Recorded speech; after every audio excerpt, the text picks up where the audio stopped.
Hello નમસ્કાર વિદ્યાર્થી મિત્રો, ગુજરાત એજ્યુકેશન યુટ્યુબ ચેનલ પર આપ સર્વનું હાર્દિક સ્વાગત છે. તો વિદ્યાર્થી મિત્રો, આ વિડીયોની અંદર આપણે વાત કરવાના છે ધોરણ 9 વિષય સામાજિક વિજ્ઞાનની અંદર દ્વિતીય પરીક્ષા માટે જે અસાઇનમેન્ટ આવેલું છે તે અસાઇનમેન્ટમાંથી આપણે વિભાગ એની અંદર પ્રશ્ન 1 છે કે યોગ્ય વિકલ્પ પસંદ કરીને ખાલી જગ્યા પૂરો, તેનું આપણે સંપૂર્ણ સોલ્યુશન આ વિડીયોની અંદર જોવાના છે. તો આ વિડીયોને અંત સુધી જોવાનું ભૂલતા નહીં અને ચેનલ ઉપર જો પ્રથમ વખત આવેલા હો તો ચેનલને સબસ્ક્રાઈબ કરી દેજો અને આ વિડીયોની લિંકને ઝડપથી તમારા અન્ય મિત્રો સુધી શેર કરી દો. તો આપણે વાત કરીએ ધોરણ 9 વિષય સામાજિક વિજ્ઞાન અને અસાઇનમેન્ટ 2024નું સંપૂર્ણ સોલ્યુશન. તો પ્રકરણ 2 છે. એની અંદર પહેલો પ્રશ્ન છે કે આધુનિક વિશ્વની કેટલીક હૃદયદ્રાવક અને અવિસ્મરણીય ઘટનાઓના ખાલી જગ્યાનો સમાવેશ થાય છે. તો જવાબ આવશે પ્રથમ વિશ્વયુદ્ધનો. બીજો પ્રશ્ન, જર્મન સમ્રાટ ખાલી જગ્યા ઉગ્ર રાષ્ટ્રવાદ અને સામ્રાજ્યવાદના પ્રણેતા હતો. તો જવાબ આવશે કેસર વિલિયમ બીજો.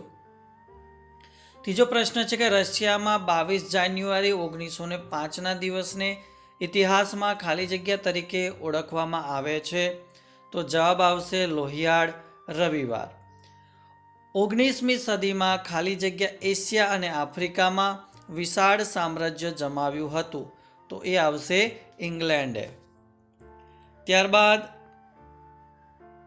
પાંચમો પ્રશ્ન, અમેરિકાના રાષ્ટ્રપતિ ખાલી જગ્યા રાષ્ટ્રસંઘની સ્થાપનામાં વિશેષ યોગદાન આપ્યું હતું. તો એ આવશે વુડ્રો વિલ્સને. છઠ્ઠો પ્રશ્ન છે 10 જાન્યુઆરી ખાલી જગ્યાના દિવસે રાષ્ટ્રસંઘની રચના કરવામાં આવી હતી. તો એ આવશે 1920માં. ત્યારબાદ પ્રકરણ 3, નાઝી પક્ષની વિચારસરણીમાં રાષ્ટ્રવાદ અને ખાલી જગ્યાનો સમન્વય હતો. તો જવાબ આવશે સામ્રાજ્યવાદ. પ્રથમ વિશ્વયુદ્ધને અંતે થયેલી ખાલી જગ્યાની સંધિમાં જ દ્વિતીય વિશ્વયુદ્ધના બી વવાયા હતા. તો એ આવશે વર્સેલ્સ. ત્યારબાદ પ્રશ્ન 3, ઇટાલીએ જર્મની અને જાપાનના સહયોગથી ખાલી જગ્યા ધરીની રચના કરી. તો એ આવશે રોમ, બર્લિન, ટોક્યો. ચોથો પ્રશ્ન, સંયુક્ત રાષ્ટ્રોનું મુખ્ય કાર્યાલય યુએસએના ખાલી જગ્યા શહેર ખાતે આવેલું છે. તો એ આવશે ન્યુયોર્ક. પાંચમો પ્રશ્ન, જર્મન પ્રજા હિટલરને ખાલી જગ્યા માનતી હતી. તો એ આવશે ફ્યુહરર. છઠ્ઠો પ્રશ્ન, જર્મનીના સરમુખત્યાર ખાલી જગ્યા વર્સેલ્સની સંધિને કાગળનું ચીથરું કહીને ફગાવી દેવાની હાકલ કરી. તો એ આવશે એડોલ્ફ હિટલરે. ત્યારબાદ પ્રકરણ 5 છે. પહેલો પ્રશ્ન, સાયમન કમિશનમાં કુલ ખાલી જગ્યા સભ્યો હતા. તો જવાબ આવે છે 7. બીજી ખાલી જગ્યા કે ખાલી જગ્યા ભારતના દેશી રાજ્યોનું ભારતીય સંઘમાં વિલીનીકરણ કર્યું. તો જવાબ આવશે સરદાર વલ્લભભાઈ પટેલે. ખાલી જગ્યાની ચળવળ એ ભારતની રાષ્ટ્રીય ચળવળના ઇતિહાસની એક મહત્વની ચળવળ હતી. તો જવાબ આવશે દાંડીકૂચ. ચોથો પ્રશ્ન, સિંગાપુરના હિન્દીઓને સુભાષચંદ્ર બોઝને ખાલી જગ્યાનું હુલામનું નામ આપ્યું. તો જવાબ આવશે નેતાજી. ત્યારબાદ પાંચમી ખાલી જગ્યા કે ખાલી જગ્યાના આંદોલનના ભાગરૂપે ગાંધીજીએ મીઠાના કાયદાનો ભંગ કરવાનું નક્કી કર્યું. તો એ આવશે સવિનય કાનૂન ભંગ. છઠ્ઠી ખાલી જગ્યા કે ખાલી જગ્યાની યોજના અનુસાર બ્રિટિશ પાર્લામેન્ટે હિન્દ સ્વાતંત્ર્ય ધારો પસાર કર્યો. તો એ આવશે વાઇસરોય માઉન્ટ બેટન. ત્યારબાદનું પ્રકરણ છે 6. પહેલો પ્રશ્ન, ભારતની વિદેશ નીતિનું મુખ્ય ધ્યેય વિશ્વમાં ખાલી જગ્યા જાળવવાનું છે. તો જવાબ આવશે શાંતિ અને સલામતી. બીજો પ્રશ્ન, આજે વિશ્વના સૌથી વધુ દેશો ખાલી જગ્યા જૂથના સભ્યો છે. તો એ આવશે બિનજોડાણવાદી. ત્રીજો પ્રશ્ન, સોવિયત યુનિયને ખાલી જગ્યાના વર્ષમાં પરમાણુ અખતરો કર્યો. તો ઈસવીસન 1949 આવશે. ખાલી જગ્યાની કટોકટીને ઠંડા યુદ્ધના અંતના આરંભ તરીકે ઓળખવામાં આવે છે. તો જવાબ આવશે ક્યુબા. પાંચમી ખાલી જગ્યા કે પશ્ચિમ જર્મનીએ આર્થિક અને અન્ય ક્ષેત્રોમાં સાધેલી પ્રગતિ ખાલી જગ્યા તરીકે ઓળખાય છે. તો એ આવશે જર્મન ચમત્કાર. છઠ્ઠી ખાલી જગ્યા 11 માર્ચ 1985 ખાલી જગ્યા સોવિયત રશિયાના સામ્યવાદી પક્ષના નવા મહામંત્રી તરીકે સત્તા સ્થાને આવ્યા. તો એ આવશે મિખાઇલ ગોર્બોચોવ. ત્યારબાદ પ્રકરણ 10 ખાલી જગ્યા સંસદના અભિન્ન અંગ સમાન છે. તો એ આવશે રાષ્ટ્રપ્રમુખ. બીજું, નાણાકીય ખરડો પ્રથમ ખાલી જગ્યામાં જ રજૂ થઈ શકે છે. તો એ આવશે લોકસભા. ખાલી જગ્યા એ સંસદનું નીચલું ગૃહ છે. તો એ આવશે લોકસભા. ચોથો પ્રશ્ન, સરખા મત પડે ત્યારે કાસ્ટિંગ વોટ ખાલી જગ્યા આપે છે. તો એ આવશે અધ્યક્ષ એટલે કે સ્પીકર. ત્યારબાદ પાંચમી ખાલી જગ્યા છે કે ખાલી જગ્યા દ્વારા રાજ્યસભામાં 12 સભ્યો નિમાય છે.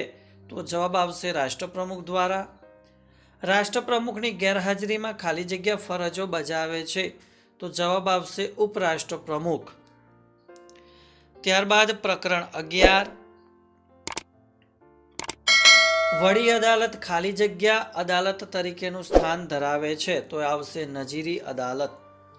બીજો પ્રશ્ન, મફત કાનૂની સલાહ અને માર્ગદર્શન કેન્દ્ર ખાલી જગ્યામાં છે. તો એ આવશે અમદાવાદમાં. ત્રીજો પ્રશ્ન, સર્વોચ્ચ અદાલત અને વડી અદાલતોનું કામકાજ ખાલી જગ્યા ભાષામાં થાય છે.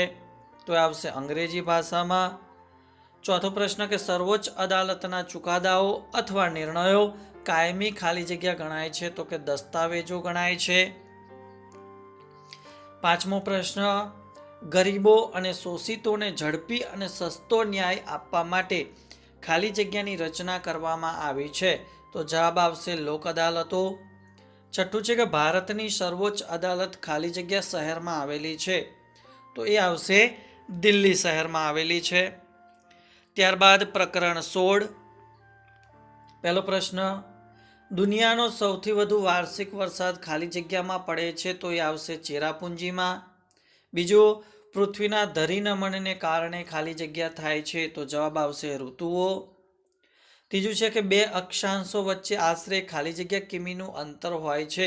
તો 111 કિલોમીટરનું અંતર હોય છે. ચોથો પ્રશ્ન, ખાલી જગ્યા પવનોનું મુખ્ય લક્ષણ તેની અનિયમિતતા છે. તો જવાબ આવશે મોસમી પવનો. ત્યારબાદ પાંચમો પ્રશ્ન, 22મી ડિસેમ્બરે સૂર્યના કિરણો ખાલી જગ્યા પર લંબ પડે છે. તો એ આવશે મકર વૃત્ત પર. ત્યારબાદ છઠ્ઠો પ્રશ્ન, ઓક્ટોબર હીટ ગુજરાતમાં ખાલી જગ્યા નામે જાણીતી છે. તો એ આવશે ભાદરવી તાપ તરીકે જાણીતો છે.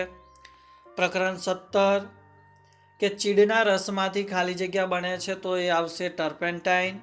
બીજું, સુંદરી નામની વનસ્પતિ ખાલી જગ્યા જંગલોમાં થાય છે. તો આવશે ભરતીના જંગલોમાં. ખાલી જગ્યાના લાકડામાંથી કાથો બનાવવામાં આવે છે. તો એ આવશે ખેર.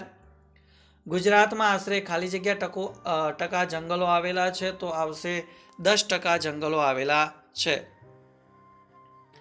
પાંચમો પ્રશ્ન કે જંગલો ખાલી જગ્યા પ્રવૃત્તિ માટેના આદર્શ ક્ષેત્રો છે.